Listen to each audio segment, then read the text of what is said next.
l'adoption des taux de fiscalité directe pour la commune de Saint-Sevé en 2016. Nous avons pris la décision, conformément à ce qui avait été débattu dans le débat d'orientation budgétaire il y a 15 jours, d'ajuster les taux de fiscalité de notre commune. Cette augmentation des impôts est une nécessité préconisée par la Chambre régionale des comptes. Nous l'avons limitée au maximum et elle ne fait que compenser la baisse des dotations de l'État. Elle ne permettra pas de baisser la dette de notre commune, car pour ramener la dette à la moyenne nationale d'ici la fin du mandat, il aurait fallu augmenter 3 fois plus ces taux de fiscalité. Pour autant, je confirme notre engagement de ne pas augmenter la dette, qui n'est que de l'impôt différé, tout en continuant à moderniser notre ligne, tel que nous le faisons déjà depuis 2 ans. Je vous rappelle les toitures, uniques, l'informatique remise en place, les efforts en matière d'installation sportive sur les écoles, tout ce que nous avons déjà entrepris ces 2 dernières années sans augmenter la dette. Je vous rappelle tout simplement que cette équation est particulièrement complexe et repose sur une gestion stricte au quotidien. Le taux de fiscalité sur la taxe d'habitation sera donc de 15,47 points en 2016. Le taux de taxe foncière sera de 17,21 en 2016 sur le bâti, et la taxe foncière sur le non bâti sera de 50,79. Voilà les éléments que je voulais porter à la connaissance de tous. Y a-t-il des remarques, des commentaires?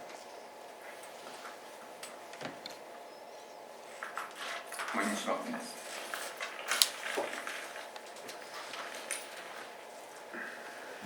Monsieur le maire, vous m'avez donné une leçon au dernier conseil municipal sur la valeur de la parole politique.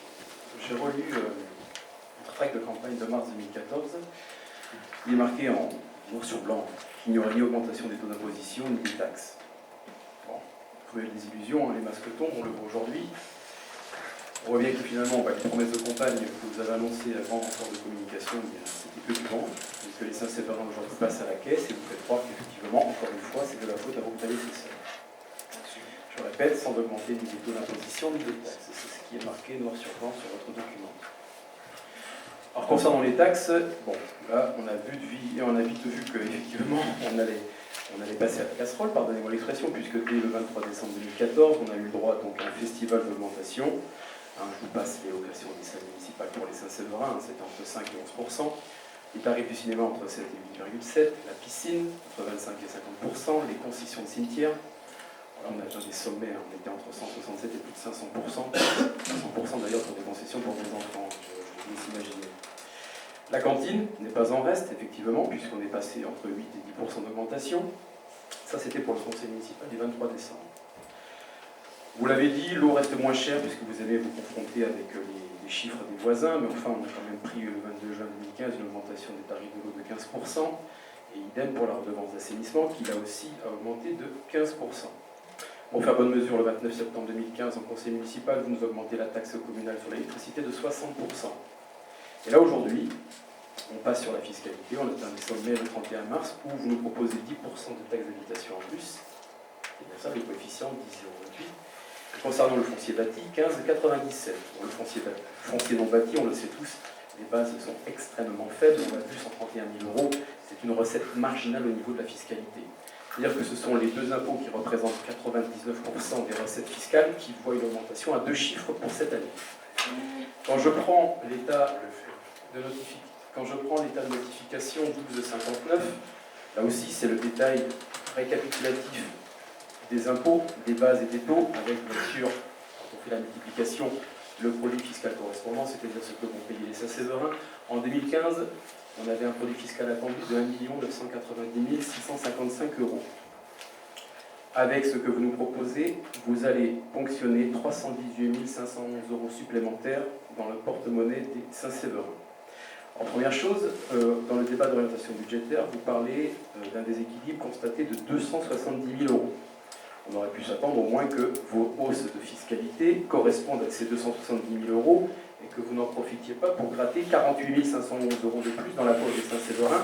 Je pense que vous auriez au moins pu faire cet effort.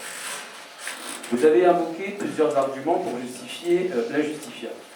Première chose, vous dites dans le débat d'orientation budgétaire, page 11, qu'il y a la baisse des dotations de l'État de 114 000 euros. Idem, page 11, toujours dans le débat d'orientation budgétaire, vous constatez une hausse des charges de personnel de plus 140 000 euros. Et pour faire bonne mesure, vous l'avez modifié, nous avons reçu des documents en retard, en deçà des 5 jours francs, mais bon, on ne va pas vous en tenir rigueur, ça peut arriver, ça arrive régulièrement. Une subvention du budget général de la commune prévue en 2016 vers le budget de l'écoquartier Nothomb de 70 000 euros. Vous nous avez dit, et vous l'avez répété, effectivement, que vous vous engagiez, j'espère que vous allez tenir cet engagement, qu'il n'y aurait pas une augmentation du stock de dette. D'ailleurs, on le voit dans les prospectives, 2016 et 2017 du TOB, on est sur des bases de 770 000 euros concernant l'unité d'emprunt. Vous avez quand même occulté des choses sciemment, pour faire peut-être passer la pilule au Saint-Séverin, nous saurons leur rappeler en temps et en heure.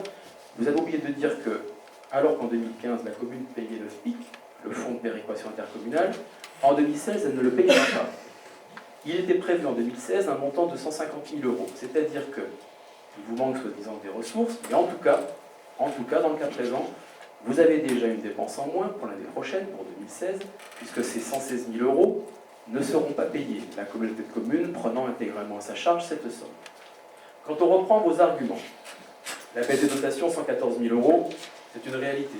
Je suis encore plus inquiet parce que quel que soit le gouvernement qui va arriver, c'est à qui mieux nous proposer 100 voire 110 milliards encore d'efforts pour que les finances publiques de l'État se redressent. Dans tous les cas de figure, c'est vrai que ça va être compliqué. Mais enfin, quand on compare ces 114 000 euros de baisse de dotation de l'État, elles sont tout simplement sans incidence financière puisque le FPIC que vous ne payez pas compense cette baisse de dotation. Ça ne change pas l'équilibre budgétaire pour 2016. Concernant les hausses de charges de personnel, j'y reviens encore et toujours.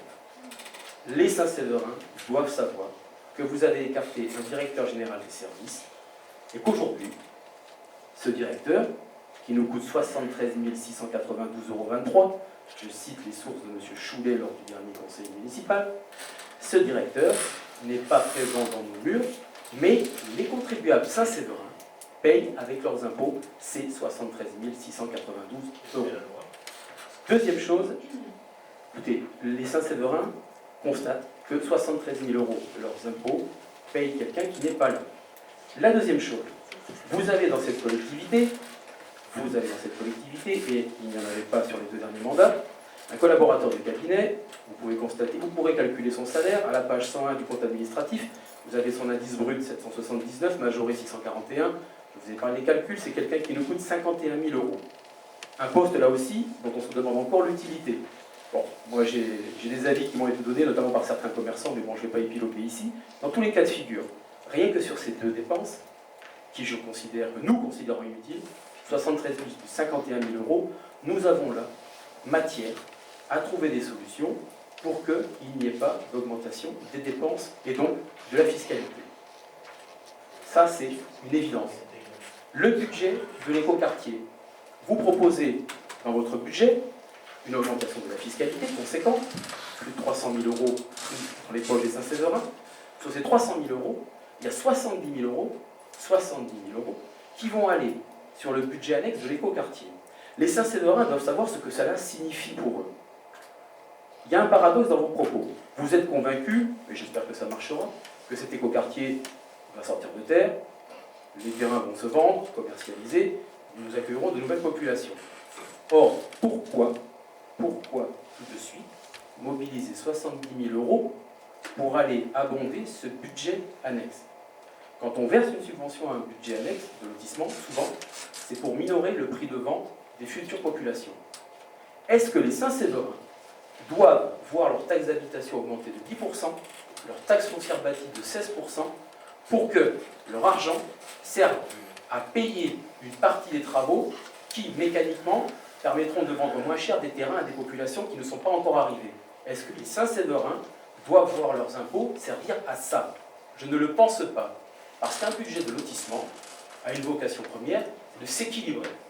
Un budget de lotissement, il a des dépenses, achat de terrain, c'est fait, des études, c'est commencé, des viabilisations, pour qu'au final, on commercialise. Vous additionnez tous ces postes de dépenses, et en miroir, vous trouvez un prix de commercialisation. Il est anormal que le contribuable Saint-Séverin, grâce à ses impôts, minore le prix de vente futur de ce lotissement. Si effectivement ce lotissement est bien monté, il sera vendu. Donc aucun intérêt à mobiliser 70 000 € d'impôts supplémentaires pour cette opération. Si on résume, on a donc une baisse de dotation de l'État qui est compensée par le FPIC. Donc pas d'incidence sur les équilibres budgétaires. Je vous l'ai dit, vous avez un ancien directeur qui est toujours payé, qui n'est pas là. Il faut avoir le courage de dire, cette personne, on doit la réintégrer et faire les grandes conséquences qui s'imposent. Vous avez un directeur de... Vous avez un collaborateur... Excusez-moi, je peux terminer. Pour la bonne compréhension des gens qui filment, parce que ça c'est important, c'est vu.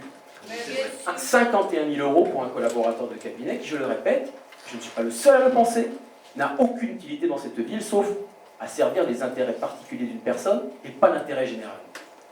Je reviens sur les 70 000 € de notons. Au final, l'ensemble de ces trois décisions, le directeur, le collaborateur de cabinet, le versement d'une subvention d'équilibre au lotissement noton, nous avons peu ou prou le montant de la somme que vous souhaitez mobiliser en matière de fiscalité auprès des Saint-Séverins. Vous ne mobilisez pas de la fiscalité pour compenser un quelconque problème, une quelconque dotation, un quelconque problème issu de gestion passée. Vous êtes là uniquement pour ponctionner dans le porte-monnaie des Saint-Séverins de l'argent pour appliquer votre politique et utiliser cet argent à embaucher des personnes qui ne sont là que pour vous servir, vous, monsieur le maire, et pas la population saint-séverine, et donc l'intérêt général.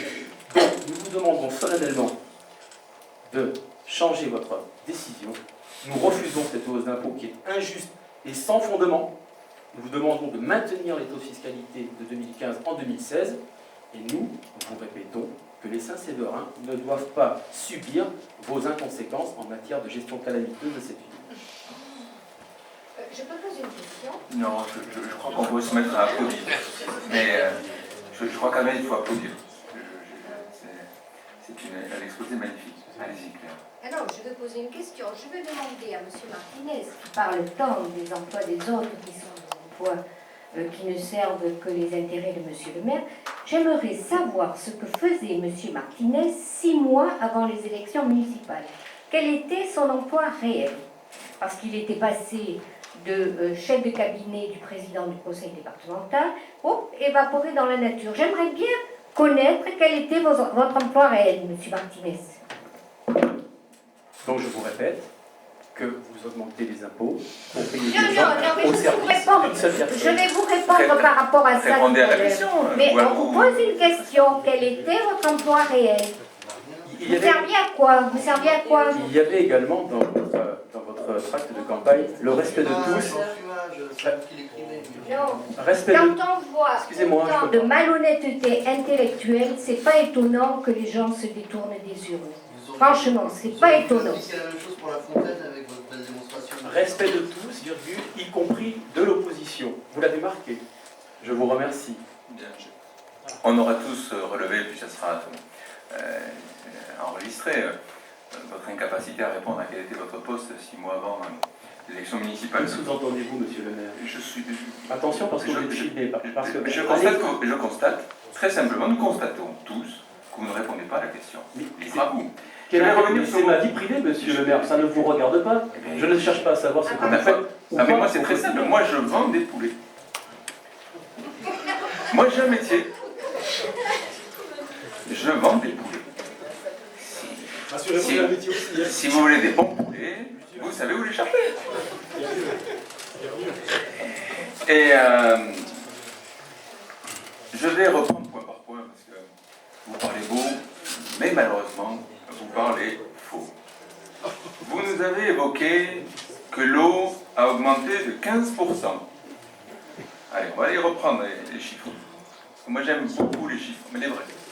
Pas ceux inventés, rêvés. Ce sont les délibérations, je les ai citées. Nous avons le rapport sur l'eau aujourd'hui. Mais vous n'avez pas dû le lire. Si, je l'ai lu. Je Je vous invite à prendre la page 6. Sur la page 6, il est évoqué que l'augmentation a été non pas de 15 comme vous l'évoquez, mais de 9,8%. Voilà. Premier écart. On a voté 15, monsieur le maire. Oui, mais je vous rappelle que sur la part fixe, il y a 0% et que donc au final, ça fait 9,8 et pas 15. Je vous invite à aller sur le budget assainissement. Parce que vous parlez faux. Hausse de la redevance d'assainissement. Vous parlez beau, C'est la délibération. vous parlez faux. Ah non, la Rapport redevance. annuel, plus je ne vous ai pas coupé. Rapport annuel, Vous êtes bien en paix de là. rapport annuel, page 7. Ah ouais, mais ça c'est un cri du cœur pour vous. Page 7, l'augmentation est de 3,9%. Là pareil, il y a des parts fixes qu'on n'a pas augmentées, il y a des parts variables qu'on a augmentées. Donc vous évoquez 15, en vérité c'est 3,9 et 9,8. Avons-nous voté 3,9? Non, nous avons Oui. voté 15. Nous avons voté 0 aussi sur la part fixe. Nous avons voté. Je vais finir mon propos, monsieur Martinez. Je vous ai écouté attentivement. Vous m'évoquez, au fond, il y a plusieurs questions, mais on va les traiter les unes après les autres. Sur l'écoquartier Noton, on sent vraiment que ce projet, ça vous gêne. Oui, j'ai dit que je souhaitais. Lors de la présentation, vous avez affirmé haut et fort qu'il ne verrait jamais le jour, et maintenant vous cherchez à faire peur aux gens. Qu'est-ce qui se passe? Nous allons engager dès cette année des dépenses relatives à l'étude de la maîtrise de l'œuvre, des relevés topographiques, pour avancer sur le chiffrage des travaux qui auront lieu. On va commencer par faire des travaux de voirie, une traversante, qui permettra de raccorder les lotissements Saint-François, La Fontaine, Clavaret et Noton à l'avenue du Tursan. Et donc, il y a bien entendu une immense majorité de ces dépenses qui seront financées par emprunt. Il y aura bien entendu, lorsqu'on va commencer à vendre ces terrains, des rentrées d'argent venant des investisseurs ou des particuliers qui vont acheter. Nous allons lancer les travaux, engager les dépenses avant d'avoir les entrées. Et donc il est tout naturel de faire un versement pour qu'on ait un peu de trésorerie sur ce compte, pour engager les dépenses. Et bien entendu, quand on va commencer à vendre, il y aura sûrement en 2018, en 2019, en 2020, un virement du compte annexe vers le budget principal. Et s'il n'intervient pas en cours de mandature, il interviendra à la fin du projet. Et je vous rappelle que nous avons connu sur Sartoulé, vous aviez refusé de faire l'aménagement qui était prévu avec le parc. Ça vous a permis de dégager un bénéfice de l'ordre de 200 000 euros, qui est bien revenu à la ville. Sur La Fontaine, vous n'avez pas équilibré. Vous avez perdu de l'argent sur La Fontaine.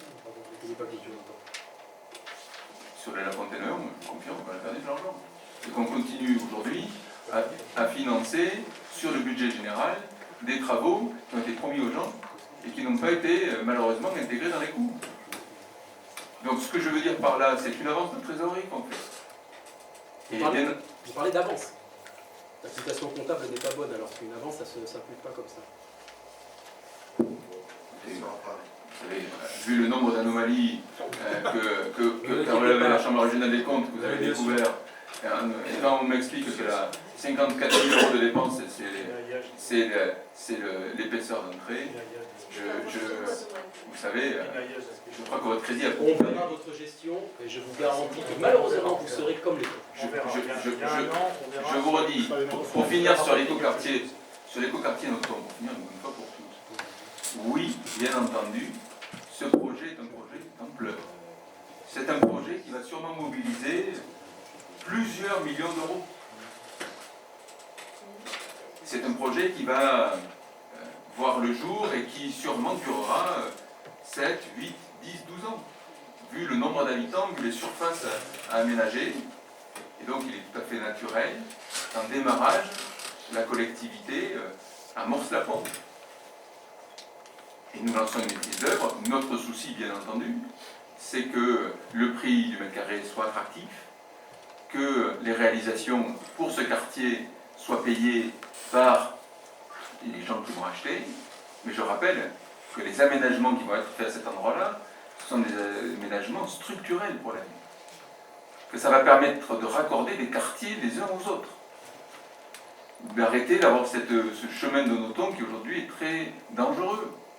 Et de créer une pénétrante entre l'avenue du Tursan, la zone d'Escalès, et les nouveaux quartiers de Saint-François, de Gabaret, de La Fontaine, qui n'existent pas aujourd'hui. C'est là toute la cohérence de ce projet. Donc, bon voilà, vous pouvez nous dire, crier au loup, oulala, on va subventionner. Écoutez, on construit l'avenir. Et là, on a un vrai projet. Vous nous avez fait une litanie d'augmentation. Je rappelle que le cimetière, on est 2 fois moins cher qu'à Gémeaux. Mais on s'en fout. Je rappelle que le On s'en fout cinéma... des autres, les contribuables sont là à mais- Saint-Sevé. Mais alors, eh bien, à Saint-Sevé, quand on va au cimetière, on a un cimetière qui est largement amélioré, on a un ossuaire qui enferme et traité, on a des urnes qui peuvent être intégrées dans un columbarium. Bref, on a amélioré le cimetière. Alors oui, ça coûte un peu plus cher, mais aujourd'hui, on facture au juste coût, on est beaucoup moins cher que nos voisins. Le cinéma, on a un cinéma qui est parmi les moins chers de tout le coin. La piscine, on a eu un nombre d'entrées en augmentation. La cantine, excusez-moi, on a changé de prestataire, on a revu complètement les repas, on a nos enfants qui mangent des frites fait maison, nos seniors c'est pareil. Bon, alors on peut comparer comparons ce qui est comparable avec des produits d'origine locale. Bref, et tous les enfants sont ravis de l'amélioration des repas. Et donc oui, nous avons une vision d'un service public de qualité. Et le service public de qualité, il coûte un peu plus cher à faire qu'un service public mal rendu. Et ma vision de cette ville, c'est que nous voulons avoir un service public au juste coût, mais un service public de qualité. Et s'il faut un peu plus de moyens, eh bien on met les moyens qu'il faut pour avoir ce service public de qualité. La course au moins-disant, la course où on enlève tous les collaborateurs, où au final on a une mairie qui n'est plus en état de fonctionnement, c'était votre vision, ce n'est pas la mienne.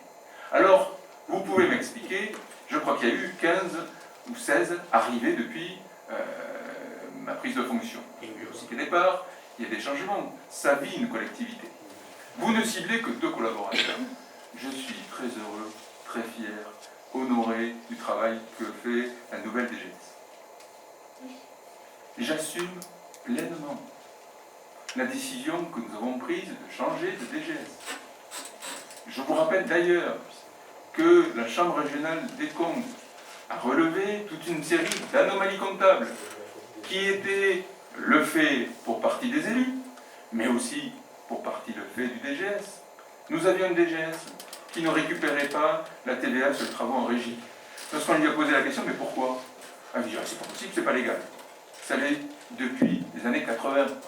Combien nous a fait-il perdre?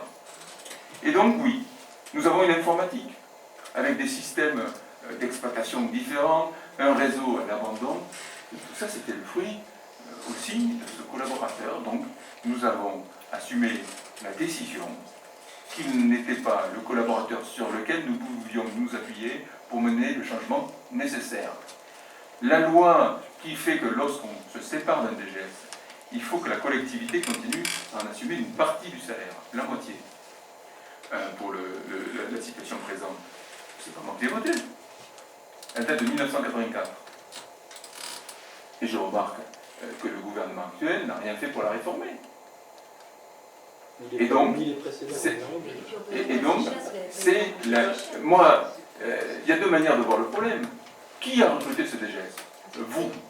Qui a défini cette rémunération très élevée sur ce DGS? C'est vous, c'est pas moi. Il ne remplissait pas son rôle. Il y avait des anomalies juridiques, il y avait des anomalies comptables, il y avait une organisation déficiente. Oui, en responsabilité, j'ai pris la décision d'arrêter son contrat. Oui, ça a un coût, mais c'est une bonne décision, parce que c'est ça qui permet à la ville maintenant d'avancer. Alors, vous allez me la raconter pendant 5 ans. Écoutez, vous n'avez que ça à critiquer sur mon mandat. Continuez. Ça veut dire que tout le reste va bien, et je vous en remercie de m'en féliciter. Quant aux collaborateurs de cabinet, continuons. Il y en avait un, il était titulaire. Maintenant, il est sous contrat, comme ça se fait partout. Et le jour où je viendrai arrêter mon mandat, son contrat s'arrêtera. Voilà. Donc, écoutez, vous avez connu ce statut-là, vous avez été directeur de cabinet d'Henri Emmanuelli. Vous ne serviez donc à rien au Conseil général. Mais non, parce qu'il avait disparu. Bon, alors, on ne va pas lancer cette polémique. Un collaborateur de cabinet, Comparer une structure de 410 000 habitants avec 1000 agents. rassurez-vous, avec une il n'a pas votre mairie. rémunération. Là, je l'ai calculé sa rémunération. Et la Police vôtre Majorée 640. Et C'est la classe terminale du grade d'attaché la- territorial. la- Mais la tant vôtre mieux pour lui. Tant La mieux vôtre pour lui. Mais le Saint-Séverin, sur ses augmentations d'impôts, il y a 50 000 euros qui concernent Il fait ce poste. C'est la réalité totale. toutes les villes comparables, toutes les villes comparables Si on fait aux pareil ailleurs, collaborateurs de cabinet, mais je vais citer, J'espère qu'à la GEPO, ils vont pas en embaucher 4 parce qu'on est mal. mais ils en ont un aussi.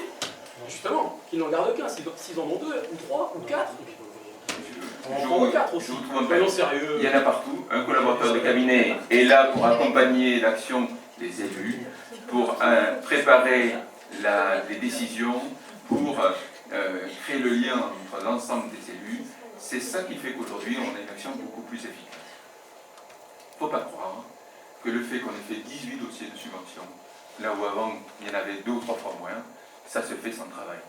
Il ne faut pas croire qu'un projet comme l'écoquartier de Noton, ça se fait sans travail. Il ne faut pas croire que la reprise en main du patrimoine, comme le fait Jean-Marc, ça se fait sans travail, les collaborateurs à côté. Que les rencontres que nous menons avec les représentants de la région, avec la DRAC, ça se fait sans compétences à côté. Et je vous rappelle enfin qu'il y a un élément sur lequel il y a eu un vrai changement entre vous et nous, c'est que nous nous sommes baissés les indemnités de 30%. Que je gagne 1 300 €, là où mon prédécesseur gagnait 2 000, que les adjoints ont eu... Ah, c'est faux. Très bien. Je vous donnerai mon bulletin de paie. Et le sien. Et le sien aussi. Il avait un prélèvement de fiscalité dessus, le coût pour la commune, sur les Toute la fiscalité de... Deuxième point, l'ensemble des adjoints qui touchaient avant de l'ordre de 900 € ne touchent plus que 600. Et donc vous n'allez pas nous faire le père de la rigueur, alors que la rigueur, nous la sommes appliquée, vous étiez au maximum des indemnités, nous avons baissé de 30%. Alors, s'il vous plaît, si vous voulez qu'on rentre dans ces détails, on va y rentrer, je suis excessivement On à a l'aise. plus que ça de créer au maximum. On a un directeur de cabinet qui coûte 50 000 €. C'est une fumisterie. Et des collaborateurs de cabinet, il y en a partout. Et c'est un poste qui est nécessaire pour que les élus soient efficaces. Et je constate que les élus sont efficaces. Que depuis que nous avons Serge Claverie aux travaux, nous avons entre un tiers et des fois la moitié des travaux de revêtement. Là où avant, nous avions entre 8 et 11% des travaux de revêtement de la communauté des communes. Et il touche 30% de moins. Je constate, et il touche 30% de moins, je constate que le curage du quartier d'Augreil a démarré et que les habitants d'Augreil nous disent que ça fait 10 ans, 15 ans qu'il n'y en avait rien. Avec 30% de moins. Je constate que nous avons un adjoint aux finances qui connaît tous les comptes, qui a baissé de 190 000 € les dépenses là où vous les augmentiez chaque année, et ça avec 30% de moins. Et alors, et je constate, pour finir, parce que ce sujet-là, il commence, je veux bien moi, qu'on débatte. Au fond, c'est noble de débattre, mais avec des vrais chiffres. La masse salariale, elle a augmenté l'an dernier, Jacques va me confirmer le montant exact. Plus 2, plus 3,57%.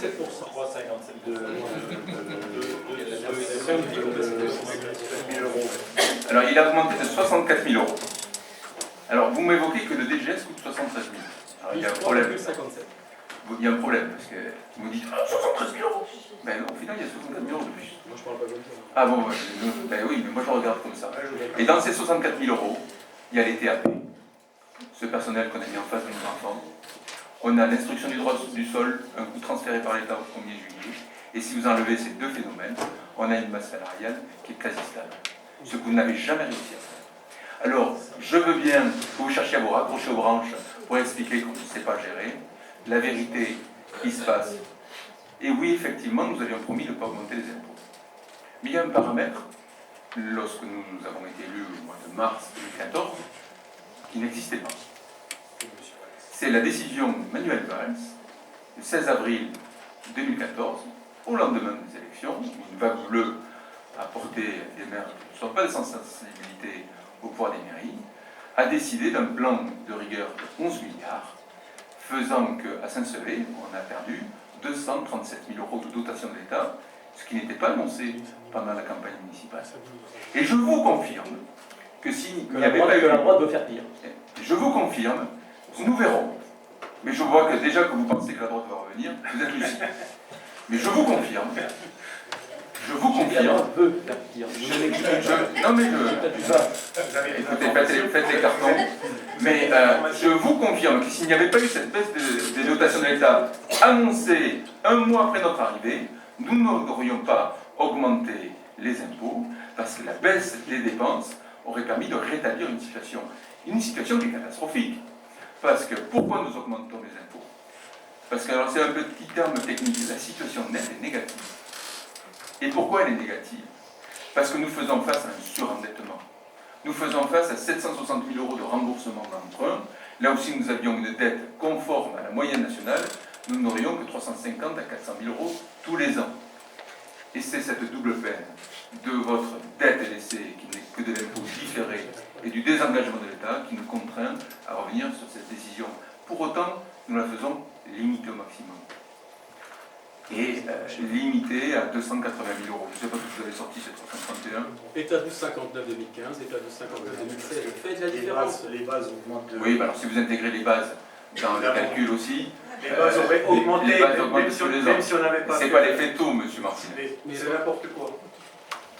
Est-ce que j'ai dit que c'était l'effet taux? Le constat, c'est qu'il y a 300 000 € de plus prélevés dans la poche du Saint-Séverin. Voilà.